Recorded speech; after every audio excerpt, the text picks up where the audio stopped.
Let's move on once again, where French Foreign Minister Jean-Noel Barrot, during his first visit to Iraq on April the 23rd, emphasized the importance of Iraq remaining neutral in the volatile Middle East.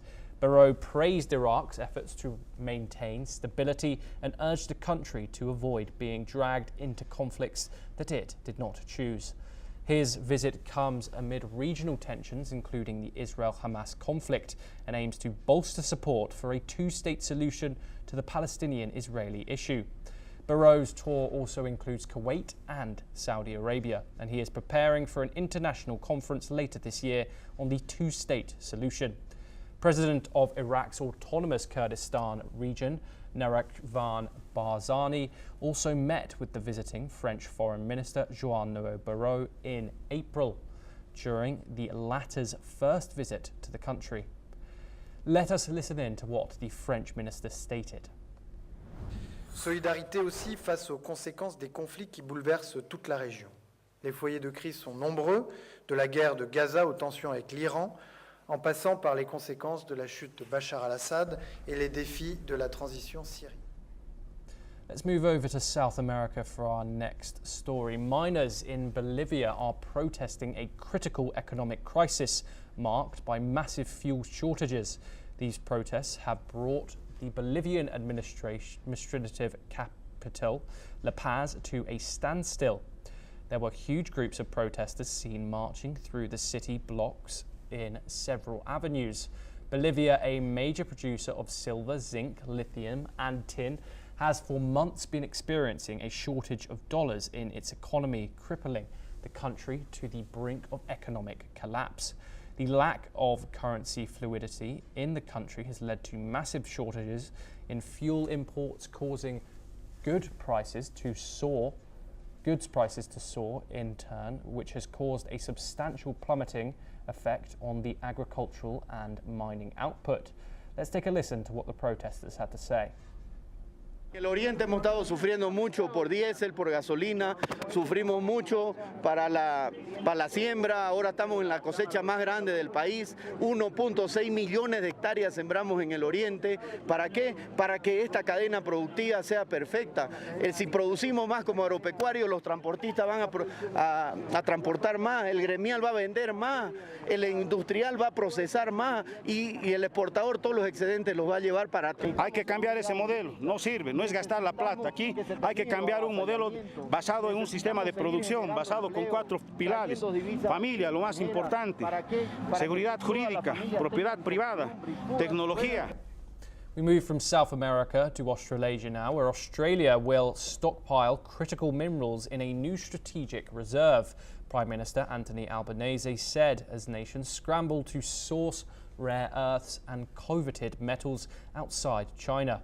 Australia's Labor government has committed to an initial 1.2 billion Australian dollar investment to establish this strategic reserve. This reserve is aimed at reducing Australia's reliance on China, which currently controls much of the global supply chain for vital minerals such as lithium, nickel and cobalt. These metals are essential components in technologies ranging from smartphones to electric vehicles. Australia is rich in these minerals, but they are often sold as raw ore to Chinese processing factories. Albanese stated that by stockpiling these resources domestically, Australia could better leverage its mineral wealth, ensuring it can respond to both local and international demands. He also said that the reserve will not only help secure Australia's economic future, but also provide a bargaining chip in future global trade talks, particularly with major partners like the United States, Japan and Germany, who are seeking alternatives to China's dominance. This plan comes as the demand for critical minerals continues to rise. The reserve is expected to be fully operational by the second half of 2026. Let's listen in to Albanese's comments. Now we have a once-in-a-generation opportunity to stake Australia's claim, to secure our country's place in the international value chain, to leverage our natural resources in our national interest. It will mean we can deal with trade and market disruptions from a position of strength, because Australia will be able to call on an internationally significant quantity of resources in global demand. The strategic reserve will draw on our critical minerals facility, which we will expand by a further $1 billion, bringing the total investment to $5 billion. Let's turn back to the Middle East. Jordan has outlawed the Muslim Brotherhood, the country's most vocal opposition group, and confiscated its assets on Wednesday after members of the group were found to be linked to a sabotage plot. Interior Minister Mazen Freya said. The Interior Minister stated that all activities of the group would be banned henceforth. The ban includes publishing anything by the group and closure and confiscation of all its offices and property. Let's take a listen in to what the minister had to say.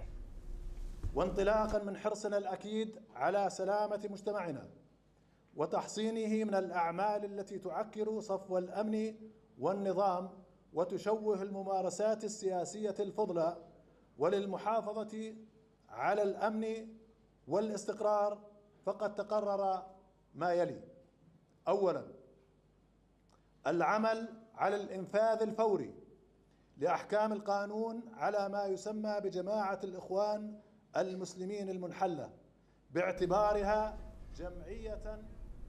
International rights groups say that in the last 4 years, Jordanian authorities have intensified persecution and harassment of political opponents and ordinary citizens, using a string of laws to silence critical voices. However, the Jordanian government says it tolerates public speech that does not incite violence. Well, that's all we have time for. We will continue to bring you more global news updates. Thank you.